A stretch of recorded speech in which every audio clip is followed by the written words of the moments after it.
En primera plana, Carlos Herranz. Bienvenidos a En Primera Plana, un programa de Radio Francia Internacional y de France 24. Ya saben que estos días se ha celebrado la COP30 en Belén, en Brasil, y hemos aprovechado esta circunstancia para hacer esta semana en Primera Plana una especie de radiografía del estado actual de la Amazonía y de las amenazas que afectan a la Amazonía. Nos acompañan para ello tres invitados en este estudio que ya les presento. Natalia Doloisio es antropóloga especializada en los impactos sociales y culturales del cambio climático. Bienvenida. Muchas gracias. Stefan Rostan es arqueólogo especialista en los amerindios, lleva más de 40 años estudiando la Amazonía. Bienvenido. Gracias. Laura Arcila Patiño es ingeniera medioambiental. Bienvenida. Muchas gracias, Carlos. Radiografía de la Amazonía. Hoy nuestro asunto en Primera Plana. Comenzamos. La Amazonía sigue siendo un potente sumidero de carbono capaz de absorber grandes cantidades del principal gas que calienta el planeta, el CO2, pero la deforestación en la que se tala y quema la vegetación y el impacto del cambio climático en la selva tropical amenazan con convertir más zonas de la región en emisores netos, según afirman los científicos. Perder la Amazonía equivaldrá a perder la lucha contra la crisis climática, coinciden. En el estado de Pará, cuya capital es Belén, donde se ha celebrado la COP30, los niveles de destrucción de la selva tropical son de los más altos de la Amazonía. Las organizaciones conservacionistas afirman que se han perdido hasta un 20% de la selva y que una superficie similar se ha degradado a causa de actividades humanas como la agricultura, la ganadería, la tala y la minería. Leamos lo que dice la prensa. Correo Brasiliense.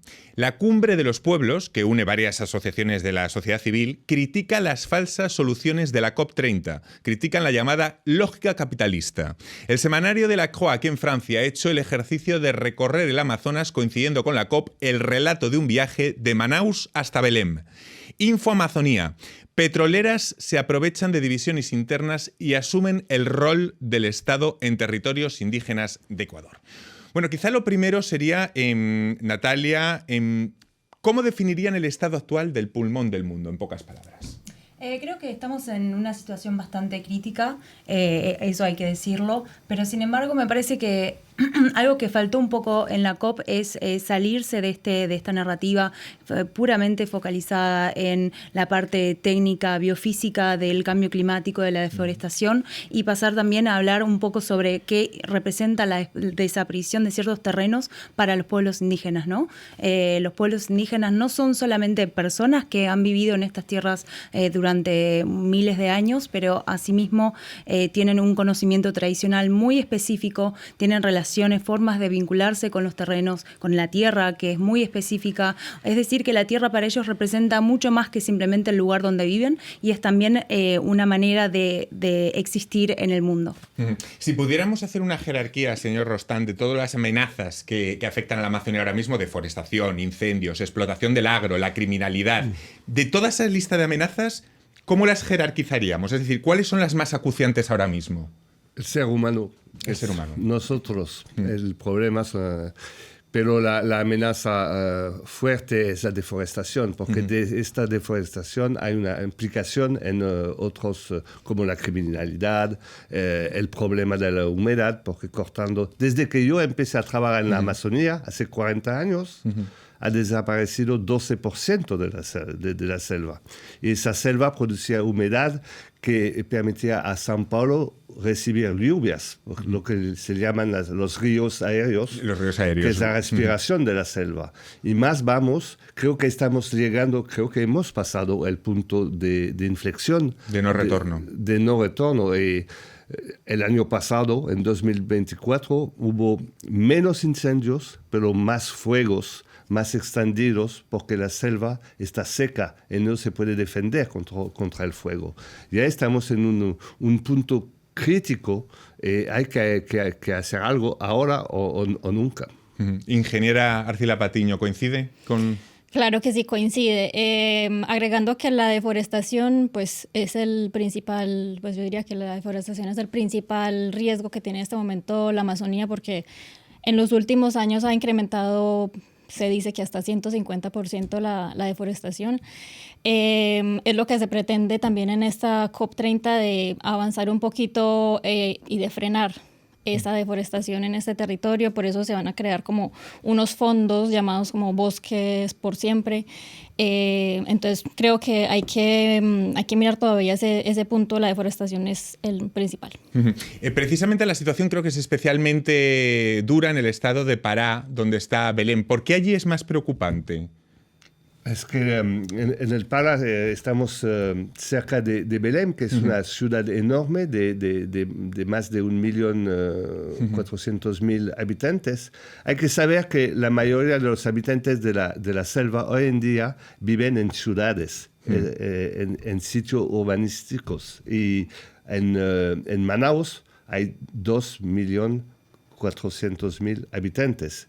Así que la concentración citadina es fuerte y eso hay una expansión por contactos. Ya quieren construir un tren que cruza la Amazonía, quieren siguiendo haciendo daños a la selva y el espacio dejado a los primeros habitantes, que son los indígenas, es cada vez menos y menos. Vamos a hablar justo de lo que nombrábamos antes, de la deforestación. El último punto álgido de la deforestación se produjo en 2022, cuando se talaron casi 20.000 kilómetros cuadrados de bosques, un aumento del 21% respecto a 2021 y el peor año desde 2004, según el programa de monitoreo de la Amazonía andina. El cambio de poder en Brasil, porque claro, la política aquí está completamente conectada, de Bolsonaro a Lula, ¿se ha notado lo suficiente? Aunque Lula también navega en contradicciones. ¿Qué les parece, Natalia? Yo creo que sí, que ¿Se ha notado? Sí, se ha notado. Hay registros de una disminución importante del ritmo en el cual el Amazonas se está deforestando durante la gestión de Lula. Y creo que esto tiene que ver justamente con la comparación del anterior mandato, donde se desvalijó todas las instituciones relacionadas a la protección ambiental y específicamente relacionada al Amazonas. Lula actualmente está en esta contradicción discursiva. Claro, defensa medioambiental y explotación petrolera al mismo tiempo. Esto no sé cómo se puede conjugar. En realidad, la teoría indicaría que sí se podría bajo estándares muy estrictos de controles, pero después la práctica demuestra que es muy difícil que eso se ejecute de manera justa y sin problemas. Una vez que el capitalismo verde tiene unos límites. Exactamente. ¿Qué le parece, señor Rostand? Sí, claro, para defender la Amazonía siempre se habla de Brasil, que son 60% de la Amazonía, pero hay otros países más que tienen otras situaciones. Por ejemplo, en Perú es la minería, en Ecuador es más el petróleo, en Colombia es también el petróleo. Y depende, cada país tiene sus fallas, digamos. Y difícil por ejemplo, en Colombia con los FARC era complicado.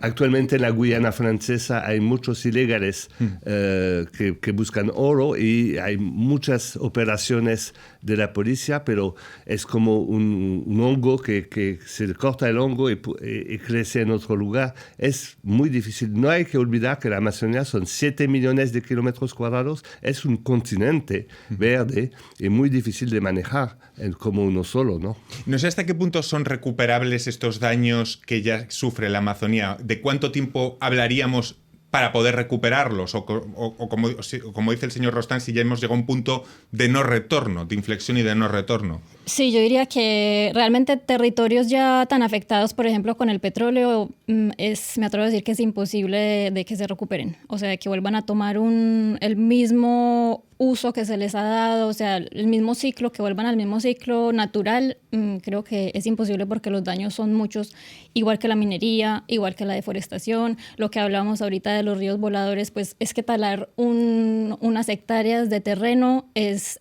privar de agua en otros cientos o miles de kilómetros ciertos territorios.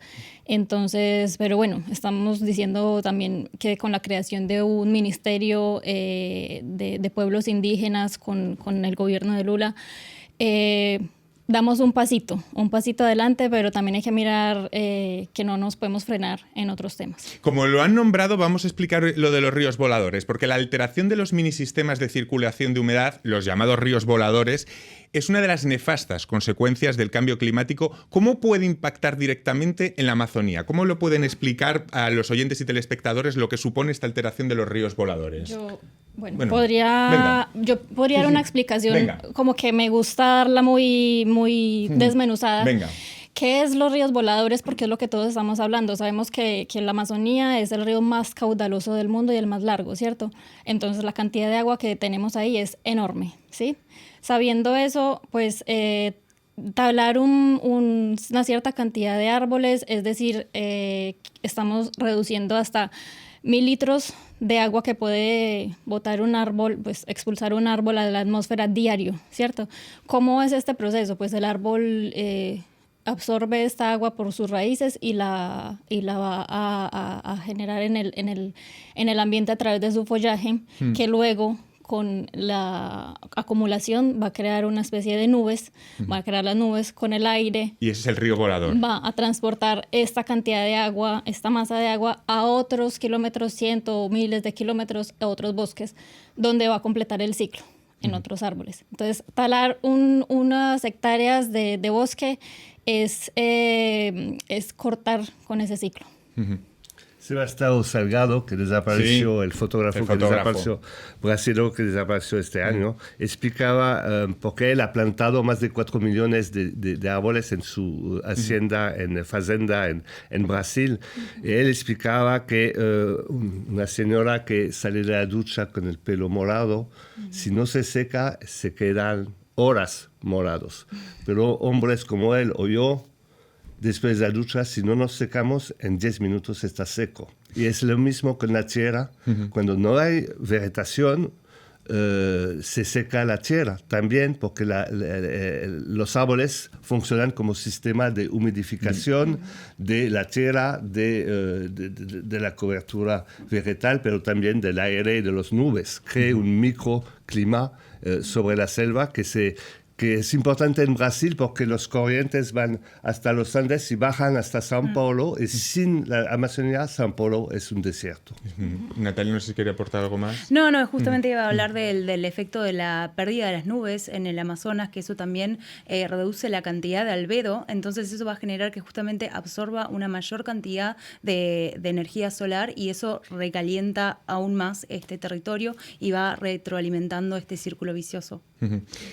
Hay más problemas en la Amazonía. Vamos a hablar de redes criminales, de minería y luego les quiero preguntar, a vuelta de pausa, si todas esta serie de las COPs, si valen para algo, ¿no? Que yo creo que es la pregunta que al final se hacen todos los oyentes y telespectadores. Otra COP, pero esto al final ¿pone soluciones encima de la mesa o no? Será vuelta de pausa en Primera Plana. Hasta ahora.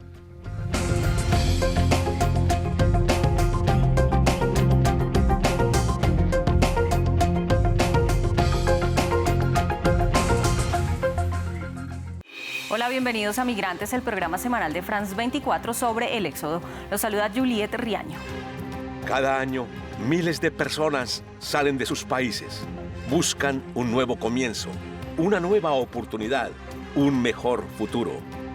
Contamos las historias de exilados, refugiados y solicitantes de asilo. Un viaje por las fronteras para entender el éxodo. Acompáñenme en Migrantes por France 24 y france24.com.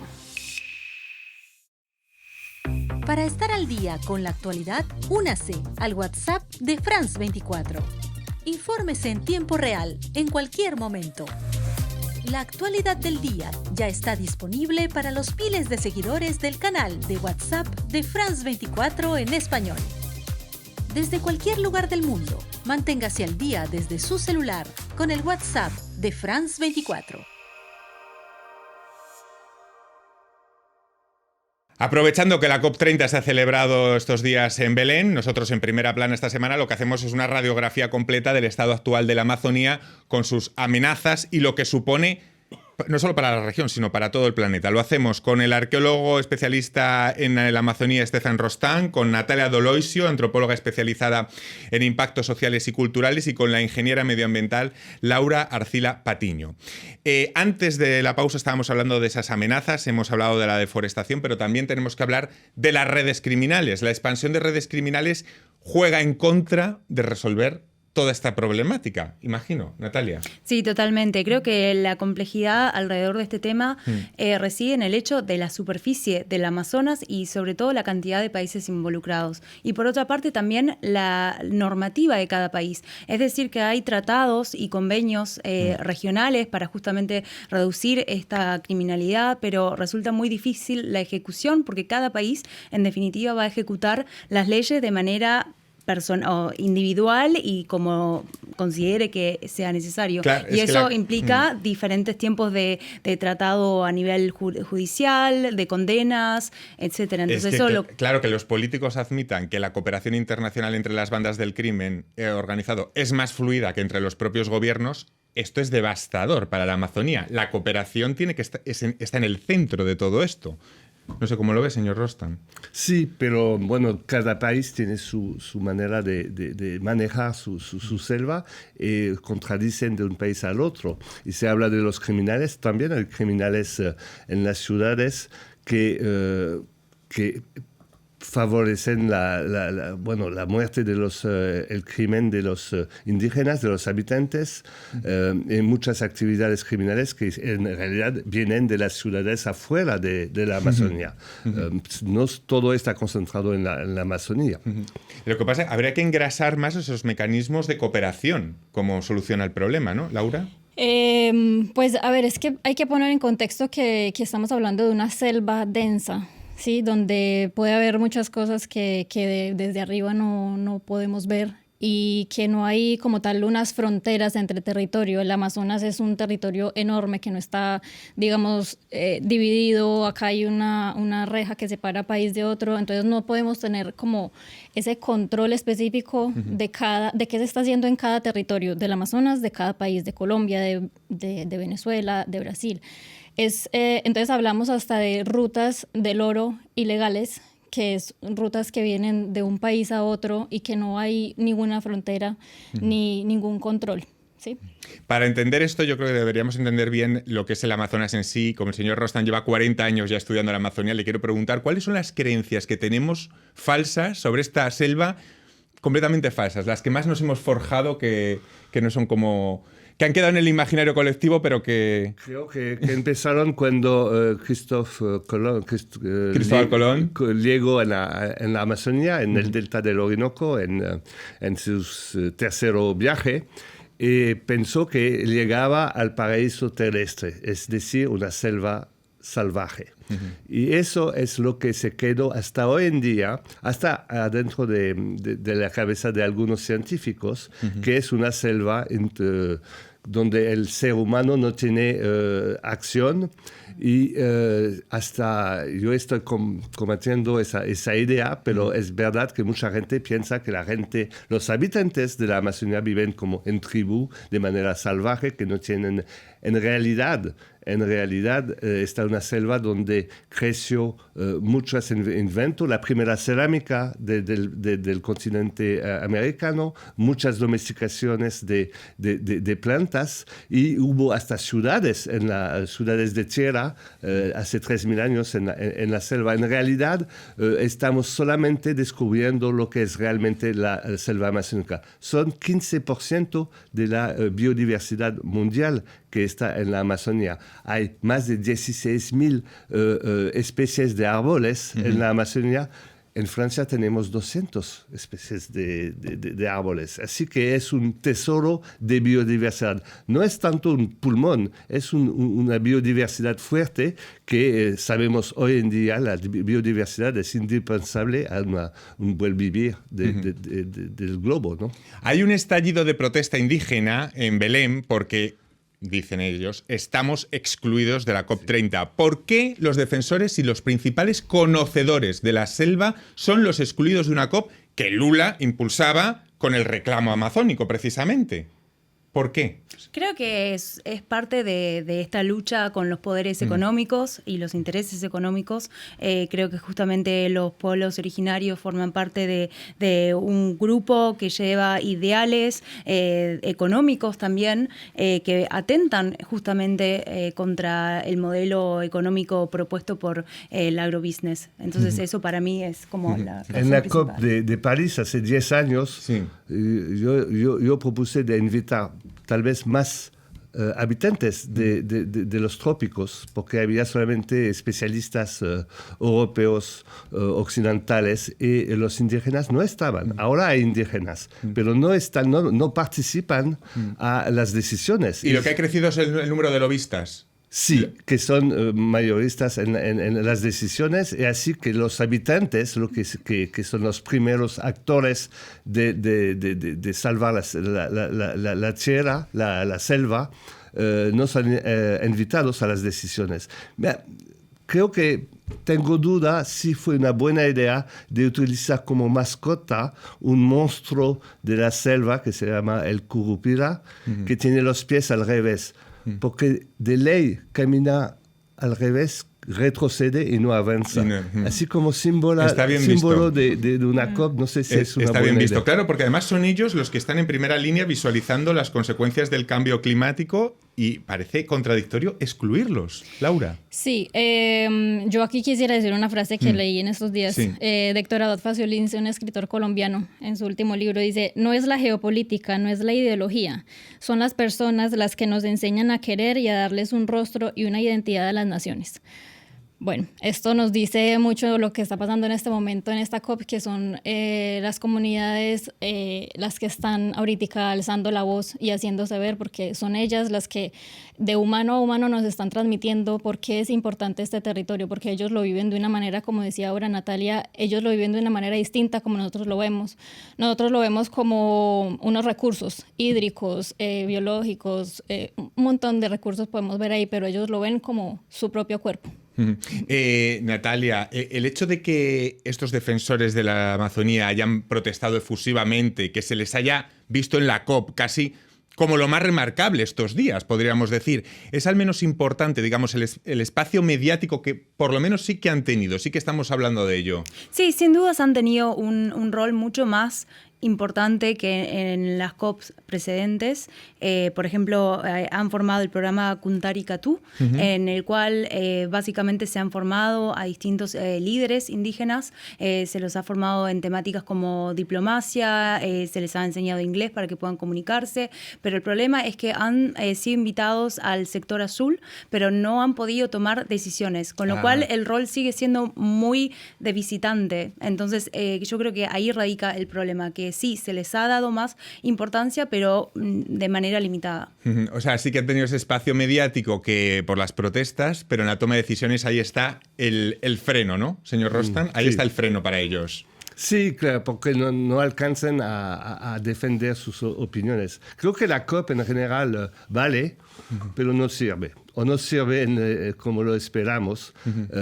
Pero hay que pensar un mundo sin COP y sin protesta, sin evaluación del clima, del cambio climático, que ahora es un cambio ecológico fuerte. La COP permite pensar y tener acciones.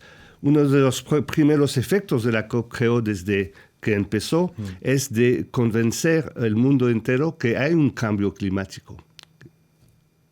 Cambio climático con la razón de acciones humanas. Ahora no hay ni un científico que duda de eso. Ahora aunque políticos hay algunos, ¿eh? Hablo de científicos, de gente que sirve. Los que toman las decisiones no sé si están Ese tan convencidos. Es el problema, todavía claro. no. Creo que saben, pero no quieren ver. Efectivamente, sí. Y la cosa ahora es de evaluar bien los peligros de los países y cómo solucionar estos peligros, y también de ver cómo podemos bajar nuestra producción de CO2 y de cambiar de las energías fósiles para ir en otras otros recursos, ¿no? Y hay que también valorar que a esos políticos que son negacionistas o que al menos no creen o no muestran tener interés por esto, son los votantes los que les ponen ahí también. Eso también es importante, no se ponen solos, hay votantes.